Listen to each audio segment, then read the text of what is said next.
Kadang, satu keputusan kecil bisa mengubah arah satu pertandingan. Ruben Amorim, pelatih yang kita kenal keras kepala dengan formasi 3 back-nya, di laga terakhir melawan Newcastle memilih jalan berbeda. Dia ubah strategi, ubah formasi, tanpa pengumuman besar, tanpa drama, tapi dampaknya terasa nyata. Unggul 1-0 melawan Newcastle. Biasanya, Amorim nyaman dengan 3 back di belakang ketika build up, dan jadi 5 back ketika bertahan, atau disebut transisi defensif. Struktur aman, kontrol transisi, wingback jadi kunci disiplin. Ketika wingback telat turun, resiko ruang diekspos lawan lebih rawan. Tapi kali ini, dia turunkan 4 back sejajar, lebih rapi, lebih aman, lebih kolektif. 2 back di tengah lebih fokus jaga zona ketika tim lagi pegang bola. Luke Shaw dan Dalot gak terlalu tinggi bersamaan karena ada Dorgu dan Cunha di depan mereka. Ketika salah satu winger roaming ke half space, maka Dalot atau Luke Shaw bergantian naik ke koridor sayap, menciptakan overload dalam sisi penyerangan. Dan build up-nya jadi berasa lebih simple. Ini bukan soal meninggalkan identitas, tapi soal menyesuaikan momen. Kita tahu Amad Diallo, Bryan Mbeumo, dan Mazraoui lagi absen bela timnas mereka.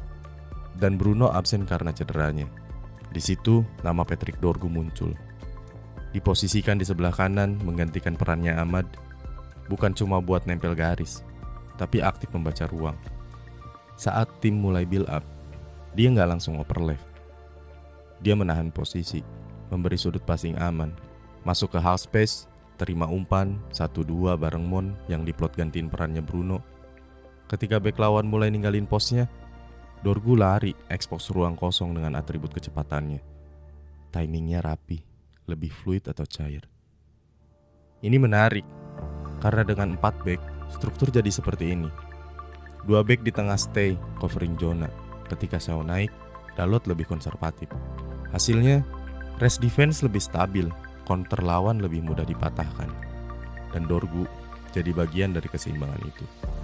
Bukan fullback yang sekedar lari doang ke depan, tapi lebih roaming, yang paham kapan harus masuk ke tengah dan kapan harus naik ke depan. Perubahan ini bikin satu hal lebih jelas. Tim jadi gak gampang ketarik ke satu sisi ketika bertahan, karena jarak antar lini lebih rapat. Casemiro disiplin turun lebih dalam ketika fase bertahan. Itu bisa disebut deep line, ketika DM sejajar dengan center back. Jadi, set 5 pemain bertahan tetap kebentuk. Sayap Newcastle yang terkenal eksplosif jadi beku gara-gara United overload di fase bertahan. Dan tekanan lawan jadi lebih mudah dipecah. Formasi 4 back bukan tentang bermain pasif, tapi soal mengatur ulang resiko. Dan Amorim kelihatannya bisa nyaman dengan opsi ini. Ini bukan berarti Amorim meninggalkan formasi 3 back-nya secara permanen. Itu belum tentu. Tapi yang jelas, ini jadi sinyal lain. Bahwa dia mulai fleksibel, mulai membaca lawan, bukan cuma memaksakan sistem yang terus dia bawa. Dan Dorgu, dia diuntungkan.